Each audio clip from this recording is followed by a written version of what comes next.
Sir, Bihar में प्रधानमंत्री नरेंद्र मोदी की मदद को अवसर कहेंगे कि आज प्रधानमंत्री ने स्टूट रिएक्शन दिया और कहा है कि ये पूरी महिला जाति का जो अपमान है, क्या कहेंगे? देखिए, लोकतंत्र जो है वो लोक लाज से चलता है।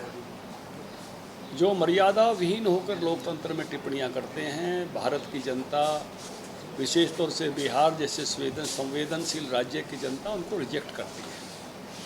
इस घटना से पूरा देश आहत हुआ है, पूरे देश की माताएं आहत हुई हैं। और बिहार में ये घटना होने के बाद जिस तरह से पूरी कांग्रेस पार्टी ने माफ़ी मांगनी चाहिए थी, राहुल गांधी जी ने माफ़ी मांगनी चाहिए थी, जिस प्रकार अपनी एरोगेंसी से वो इन सब चीज़ों से बचते हैं, गाली दे के आगे बढ़ जाते हैं, देश की जनता, बिहार की जनता उनको कभी माफ़ नहीं करेगी। आने वाले चुनाव में सबक सिखाएगी। देखिए, माता का स्थान भारतीय संस्कृति में बहुत बड़ा है और स्वयं मैं जानता हूं कि व्यक्तिगत नरेंद्र मोदी जी के जीवन में उनकी माँ का स्थान बहुत ही संवेदनशील और बहुत ऊंचे स्थान पर है। मुझे याद है जब वो हरियाणा के प्रभारी थे तो उनका एक पूरा भाषण इस विषय पर था, मातृत्व ही नेतृत्व है। उन्होंने लीडरशिप की क्वालिटी माँ से सीखी और देश के सर्वोच्च पद तक पहुँचे और दुनिया के सबसे पॉपुलर नेता बने। अपनी फ्रस्ट्रेशन में कांग्रेस पार्टी के लोग इस प्रकार के ओछे शब्दों का इस्तेमाल करते हुए इस प्रकार की टिप्पणियां की हैं, बिहार उनको कभी माफ़ करने वाला नहीं है, भारत उनको कभी माफ़ करने वाला नहीं है। आने वाले चुनाव में उनको ज़रूर सबक सिखाएगा। इससे पूरे देश की माताएं बहनें आहत हुई हैं।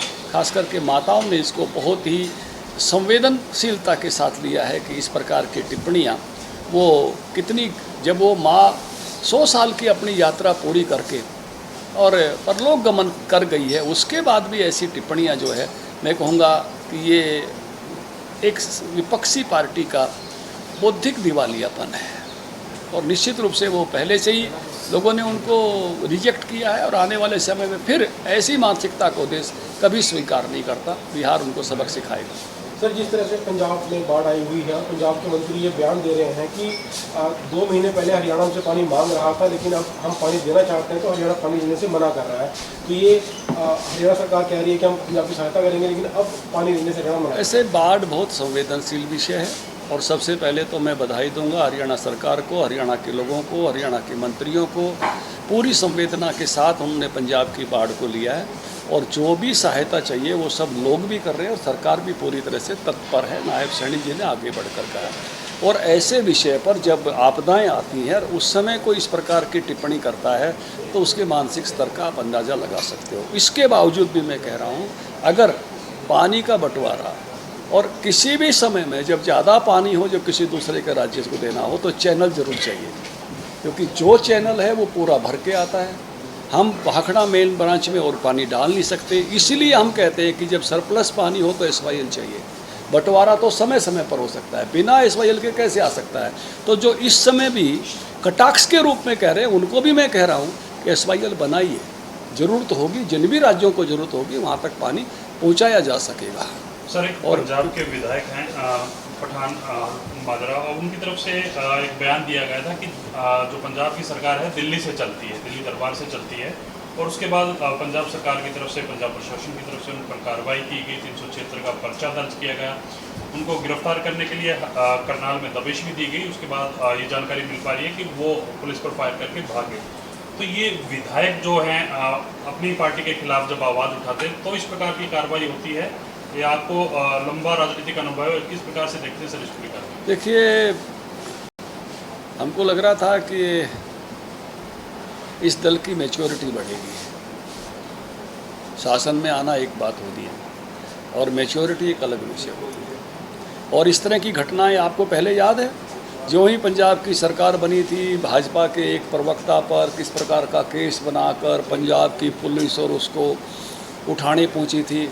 ये फुल्ली इमेच्योर बिहेवियर नहीं था? कितने सारे राज्यों में किन किन की सरकारें हैं।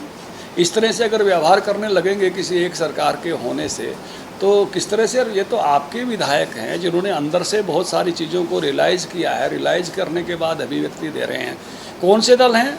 जिन दलों के नेता या विधायक या सांसद अनेक बार अपने दलों के मुद्दों पर सवाल नहीं उठाते। लोकतंत्र है भाई। नेचुरल है, उठते हैं, लेकिन उन संस्था की प्रतिक्रिया हमेशा मैच्योरिटी की होती है। दल संस्था है, सरकार उससे भी बड़ी संस्था है। दल और संस्थाओं की अगर प्रतिक्रियाएं मैच्योर नहीं हैं, इमेच्योर हैं, तो भाई फिर भगवान रखवाड़ा है। फिर ऐसे दलों के बारे में क्या कहा जाए कि वो किस जगह पर खड़े हो गए, लोगों ने उनको क्या दे दिया, लेकिन उनका व्यवहार अभी क्या गली मोहल्ले वाला है क्या?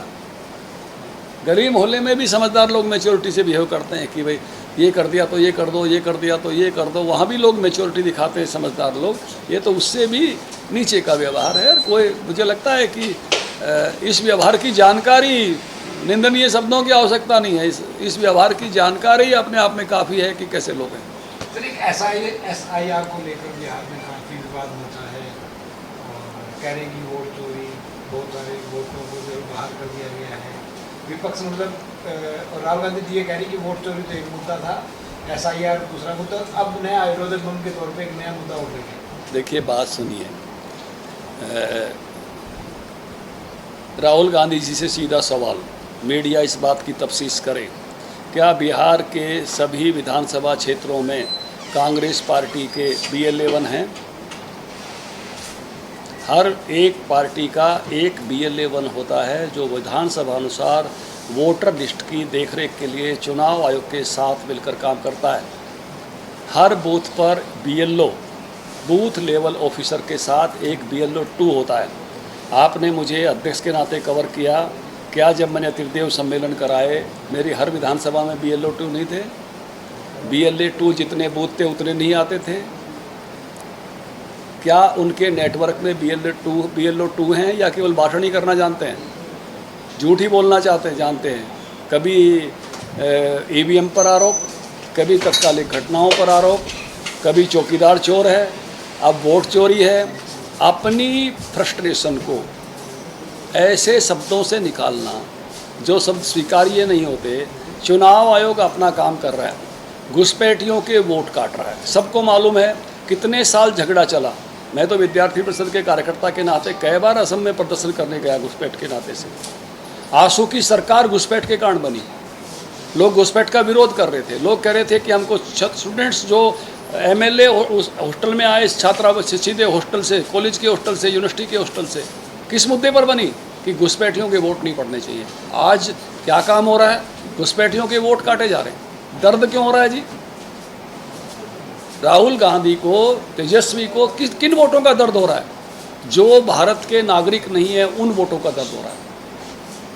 और भारत के नागरिकों का वोट बिल्कुल नहीं पड़ना चाहिए। हर भारतीय को सजग होकर ये तय करना चाहिए, भारत की सरकार भारत के नागरिक बनाएंगे, भारत की सरकार किसी अन्य देश के लोग नहीं बनाएंगे जो अवैध रूप से घुसे हैं।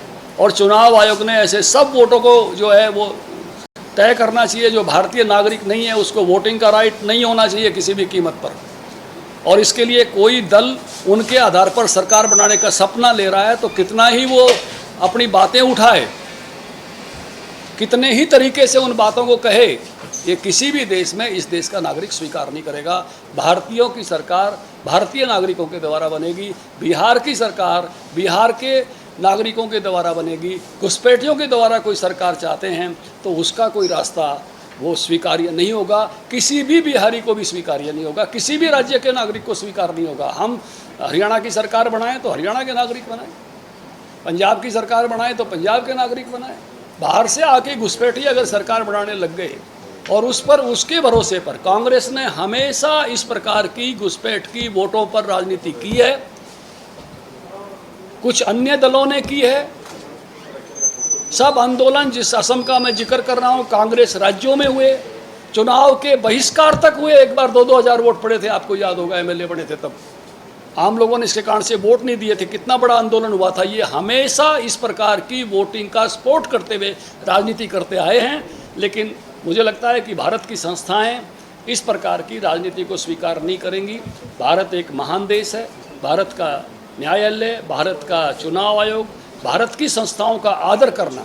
आप एक बात समझिए, 60 साल तक कांग्रेस पार्टी का राज्य था, विपक्षी नेताओं ने जेड़ें काटी हैं, देश की संस्थाओं पर सवाल खड़े नहीं किए। इमरजेंसी में सभी नेताओं ने गलत मुकदमों पे जेड़े काटी, तो भी न्यायालय पर सवाल खड़े नहीं किए।